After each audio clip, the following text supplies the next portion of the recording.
Hello everyone and welcome back to the channel. If this is your first time here, my name is Alex and this adorable little floofball is Sully. In today's video, we are going to go over how I start to leash train my pups.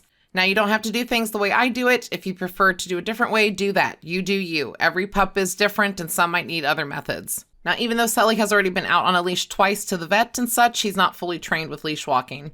And like I said in my previous video, when I start leash training, I do it in a controlled environment with minimal distractions such as my backyard. Now, many people ask me about how I leash train my pup if they're scared of the collar or the leash, and none of my dogs have ever really shown fear of either. I mean, Kage was a little bit freaked out for one day with his collar, but when I bring home a puppy, I put the collar on, see how they react. If they freak out, I just take it off for a bit, and then I try again later, usually with cookies and lots of praise. And if they seem okay and have a freak out later, I just comfort them, talk them through it, and I bring more cookies, because, cookies solves everything, even when it's just really kibble and not actually cookies. But anyway... But I know when it comes to leashes, you can keep the leash within eyesight of the dog, like on a coffee table or next to you while playing. And if they grab it, you just, correct them and tell them to drop it or leave it. Even if they don't know that command yet, use it. It will help them get the idea of what you're wanting later on. And if they pick the leash up and run with it, you film that stuff because it's adorable. So one thing I do with my pups with the leash is just have them run and follow me in the yard with it on them. This just helps them get used to it being there. And, while they're focusing on me and engaging in play or commands, they kind of just ignore that leash is even there. I'm trying to make it a fun experience, almost like I'm playing, but I'm secretly training them as well. And please do not ever leave your leash on your puppy unsupervised. When the training session is over, remove the leash. Now, the way I get my dogs to focus on me is food or toys. Most of the time, it's food. You can squeak a toy to get their attention, or if they're like Sully, food and mom are usually motivation enough.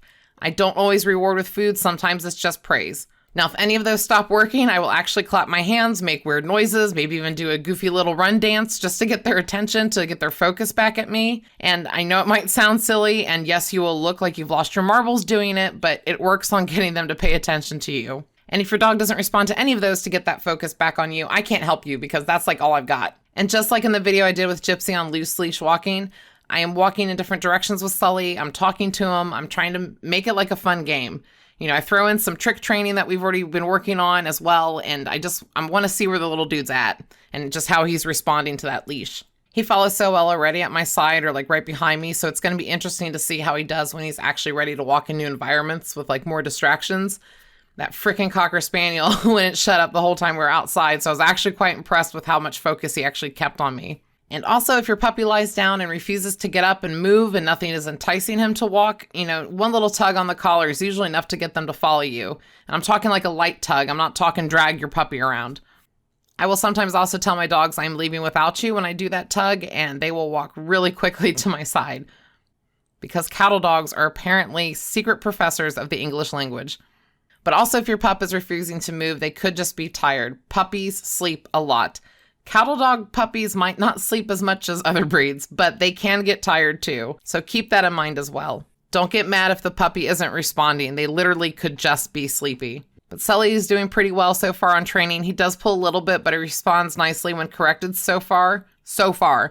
The worst I've had is some cattle dog stink eye, but how much focus he already has on what I'm saying is actually quite amazing. But like I said, I will see how he does when he goes for his first real walk, which he needs to finish his vaccines first before that happens. But I'm just going to practice in the yard with him maybe every other day or every few days until he goes for that first walk, and also just continue with the other training until then. And the girls get a bit confused and upset when there's one-on-one training happening, but I make sure they get their one-on-one time as well, and they're all starting to do better with group sessions as well and waiting their turn. And don't worry, we give Silver some special time too, even though she sleeps more now. I don't make her do anything for a cookie in her old age. But thank you guys for watching. Remember to click all those buttons and that notification bell so you can know when the next video is uploaded. And we will see you in the next video.